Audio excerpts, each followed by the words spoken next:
L'Orne en Normandie, un département étendu sur 5 pays où chacun offre un paysage bien à lui. Pour cette nouvelle balade, suivez-moi pour une visite acrobatique et bucolique qui nous promet de belles rencontres.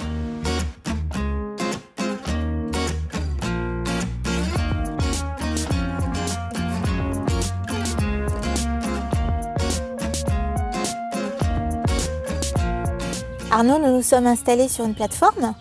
Nous sommes dans le parc Orne Aventure, dans la Roche-d'Ouêtre, sur la Roche-d'Ouêtre, sur le site naturel de la Roche-d'Ouêtre. Un parc classé?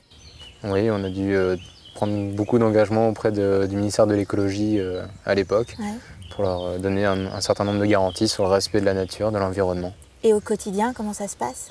Alors chaque année, on a un expert forestier qui passe pour vérifier l'état des arbres, nous donner certains conseils et prérogatives. Et nous, tous les jours, au quotidien, on est là pour entretenir le site et gérer les arbres. On est ouvert de Pâques à la Toussaint. Et après, il y a beaucoup de travail d'entretien du site. Et puis, il y a toute la gestion de la communication et du personnel à faire à côté. D'accord. Pour ce qui est du public du parc, vous avez quel âge? Vous avez plutôt des jeunes, plutôt des adultes? Alors, on prend les enfants à partir de 5 ans et après, il n'y a pas de limite d'âge. D'accord. Et on va avoir tous les types de publics, des familles qui viennent, des amis, des entreprises, des scolaires énormément et des centres aérés aussi. D'accord. Et donc en famille, les enfants, le papy, la mamie, tout le monde vient? Tout le monde peut venir, les grands-parents s'ils veulent grimper, ils grimpent et s'ils préfèrent rester sagement au sol à accompagner leurs enfants, ils peuvent aussi.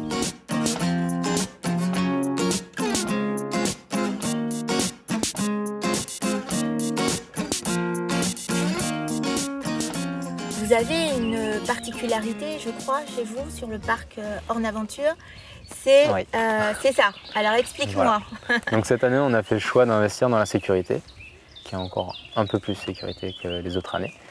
Donc on a un système de longe avec 2 mousquetons qui sont reliés entre eux et qui empêchent de décrocher les 2 en même temps. Si on en a un de détaché, l'autre ne pourra jamais se décrocher. C'est uniquement à la fin du parcours qu'on arrivera à enlever les 2 mousquetons.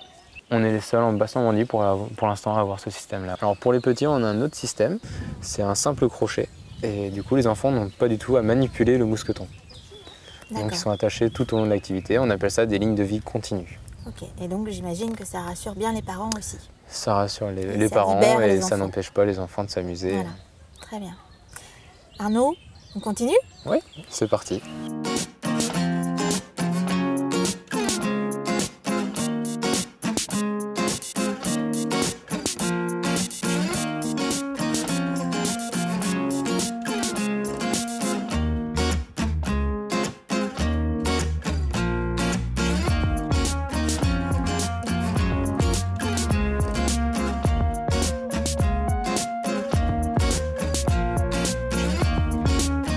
Sylvie, nous sommes dans un écrin de verdure avec ce beau soleil.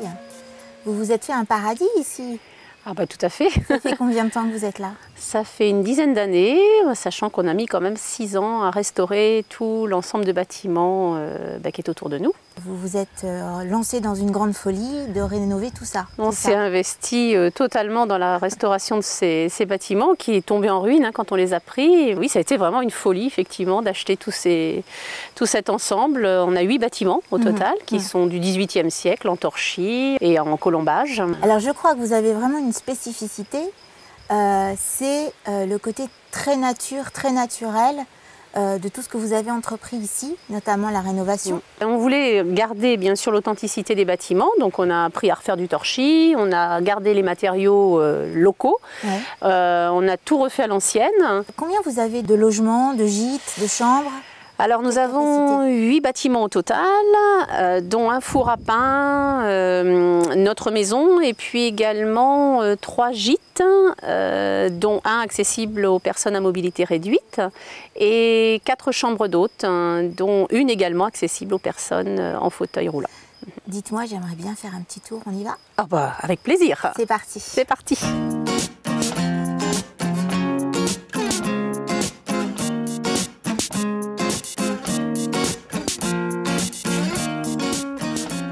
Alors notre clientèle est assez diversifiée à vrai dire parce que les personnes qui viennent dans l'Orne viennent surtout pour la nature, pour les paysages préservés, donc beaucoup de randonneurs. Beaucoup de personnes des grandes villes qui veulent trouver la tranquillité, la quiétude. On fidélise beaucoup notre clientèle, ils reviennent parce que vraiment le département de l'Orne, c'est au départ un département qu'ils ne connaissent pas très bien et qu'ils découvrent et qu'ils adoptent très souvent. En tout cas, moi je reviendrai, ça c'est sûr. Eh bien, vous êtes la J'y ai bienvenue. passé